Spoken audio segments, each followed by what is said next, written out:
Hey, what's up guys? We're back again, working on the Aristo again. We've got the intercooler piping and stuff on, bumpers on, all installed, like you guys saw in the last video. Today we're gonna be working on the transmission. When I was putting in the transmission, I made a mistake with the slave cylinder and I wasn't able to bleed it. I've been trying to bleed the transmission for probably months now, actually, and I can't get it to bleed or hold any kind of a pedal feel at all. We're gonna have to pull it back out. So our problem is right here with the slave cylinder. So we're trying to flip this around basically to get the bleeder screw on the top and then the clutch line on the side. You can see it right here. You can see the fitting. So that's how I want it to sit, but there is some bolts in the way. Before, I had it sitting upside down. We're gonna have to pull the transmission out, and my buddy actually makes a spacer that will space the slave cylinder out, and he has it like, it's like an adapter kit, so it will rotate the slave cylinder over to where it needs to be so that the bleeder screw is on the top and it'll bleed properly, because the bleeder screw was on the bottom before. This is a C6 Corvette bleeder, or slave cylinder. And on C6 Corvettes, the bleeder is on the top. So I think the reason why I couldn't get it to bleed is because I had the bleeder screw facing the bottom, so the air was getting trapped in the slave cylinder, so I could never get any kind of a clutch pedal. What we're gonna do is flip that upright with that kit and then try it again. And then while we're at it, I'm gonna go ahead and cut the transmission tunnel out some more so that I can set my transmission up, because as of right now, I can't set my transmission up high enough. This is as high as it goes, and then the shifter is hitting the top of my trans tunnel right here. What we're gonna do is we're gonna cut the trans tunnel out more around the shifter, and they make a kit for a JZX100 when you convert it to manual, and it's like a little trans tunnel cover that you like bolt on and seam seal around, and then you can bolt the shifter rubber assembly around it and all of that. I think I'm gonna buy one of those and then we'll run that over the top of it. But this way we should be able to mount the transmission all the way up. It'll raise the shifter, as well as it will give me something better to cover it up with. And I won't have to use spacers on the bottom, so it'll be a lot more solid. It'll fix a lot of problems. This is kind of a blessing in disguise. I don't want to have to pull the transmission out, because we went from my car being so close to being able to drive to now I'm going to drop the whole trans, and it was such a pain to put it in. But hopefully it'll be better when we put it back in now. So let's go ahead and take this thing out.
So we got the transmission out, sitting on the table.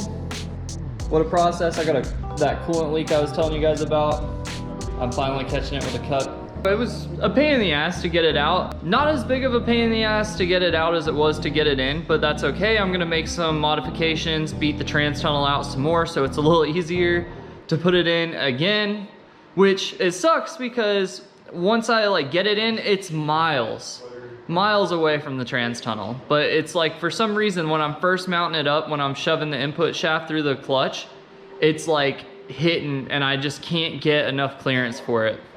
We have a few things that we got to clearance, but for now I want to show you guys the reason why we pulled this in the first place.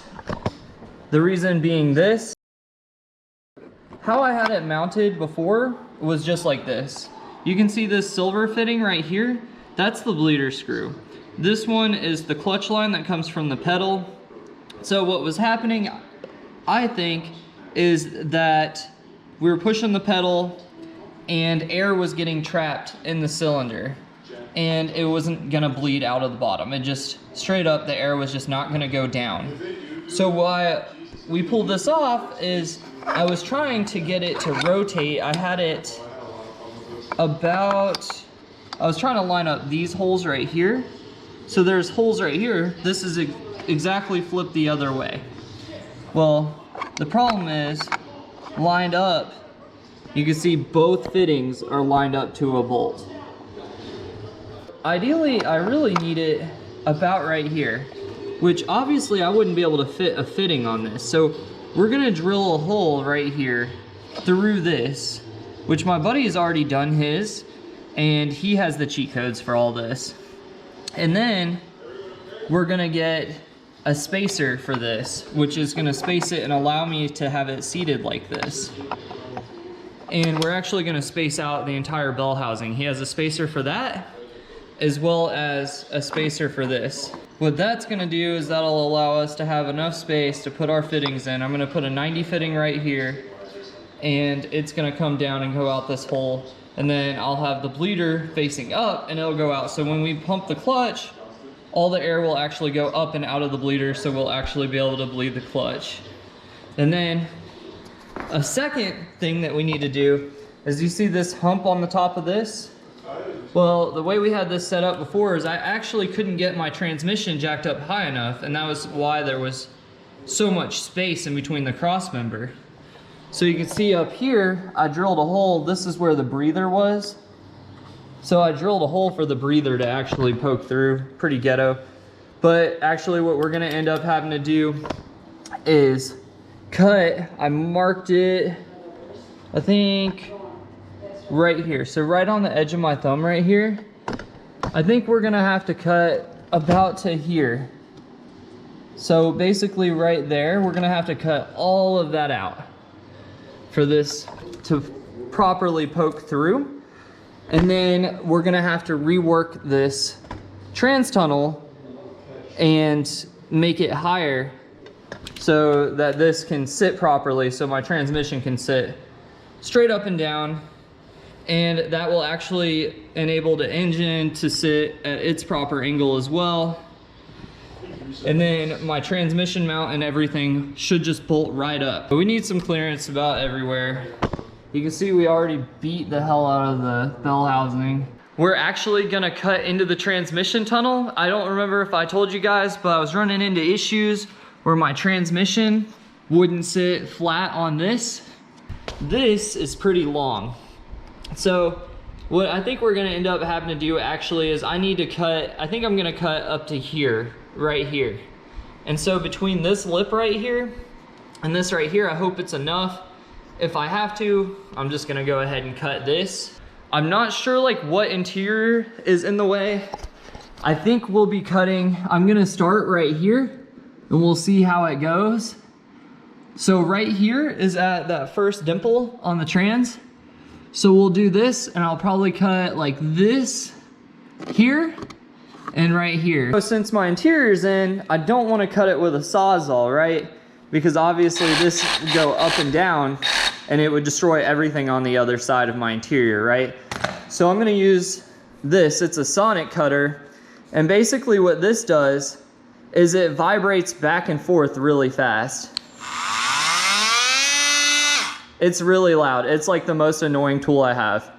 But I just ordered this battery. I've had this tool for a while, but I hadn't had a battery for it. This should be able to cut into that without hurting anything on the other side of it.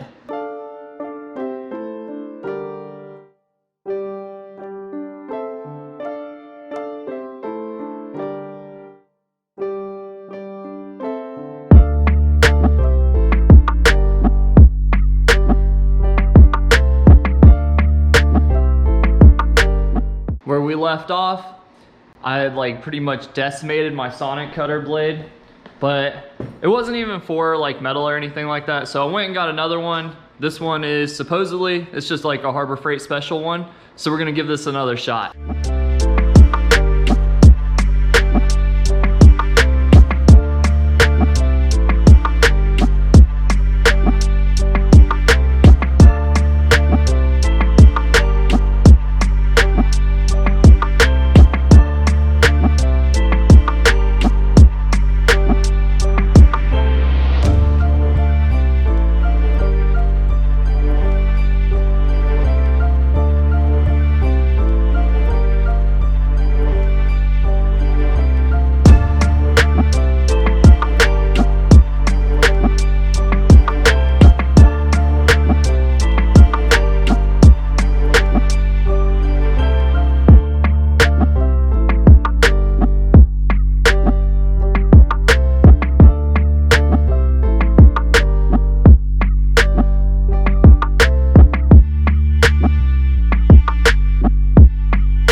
Okay, we cut that out. It was pretty quick and painless. This is what it looks like. Pretty decent cut. It's not perfect, but it should be wide enough. I can tell, like, it's a big gaping gap up here, but this shifter takes up a ton of space right here. You can see how long it is. But this is, to give you reference, this is where it was sitting before. I literally had this drilled out so this could sit through here, but the problem was there was still a huge gap there. But now it should be able to sit up to here. We'll have a lot more space. So I could probably mount up my transmission now without any spacer for the cross member. It should just sit exactly where it needs to. So I'm gonna take all of this stuff out. This is like ventilation and stuff like that for the AC for the rear seats, which I guess I'm not gonna be able to run that anymore. Or I guess maybe I could, I just gotta remove this bracket. But I'm gonna bust in here and remove all this, and then what we'll do is I'm gonna see if the JZX 100 fiberglass piece will just kind of cover all this up. And then we'll paint this back and everything, seal it up, and then put the transmission in when we get the stuff for the transmission. This is the cut. Let me light this up so you guys can see. Here it is. Hold on, we got some wiring in the way. Let me move this wiring to the side so you can see this. It's really pretty spacious, like once you get it all apart. I think there's gonna be plenty of space for whatever I need to do here. So this is it. Right here, this is it. Hold on, let me move this plug out of the way. But yeah, that's it. It's about a 14-inch long hole. I don't think that this will affect it like structurally or anything. If I need to cut more, there's plenty of space to go way further back. Like it goes way further back. So we're good there. Now I think I'm gonna use a fiberglass cover from a JZX 100. I really need to find out how long they are. And then I could bolt this to it and then just put some sealant around it, and it would be as good as factory. The shifter goes about right here, and so as long as it covers it front and back, that's all that matters. We need to seal out the noise and the road grime and all that. Other than that, it should be pretty easy. I think the transmission should fit all the way in here now. I shouldn't have a problem. I know that this hole isn't perfectly straight, but I think it's wide enough. It'll fit. I wanted to cut as little as possible. If I have to, I may go up just a little bit further just to make damn sure my transmission fits in here to clear the whole shifter. But other than that, I think this should fit pretty much perfect. We won't know until I get my stuff. I'm waiting on my bell housing spacer as well as my slave cylinder spacer. So that'll allow my lines to have enough space to not hit any bolts or anything like my fittings. And then we can mount this back up and I can properly mount my slave cylinder. And once we do that, I can bleed it. And I don't have an exhaust and I do need to get an alternator, but we could drive it. So, I mean, it would be like just a short drive. We could put it around, but so far I have never moved this car under its own power ever. It has not left this lift since I pulled this car over to this house. But that's it for this video, guys. Stay tuned for the next one.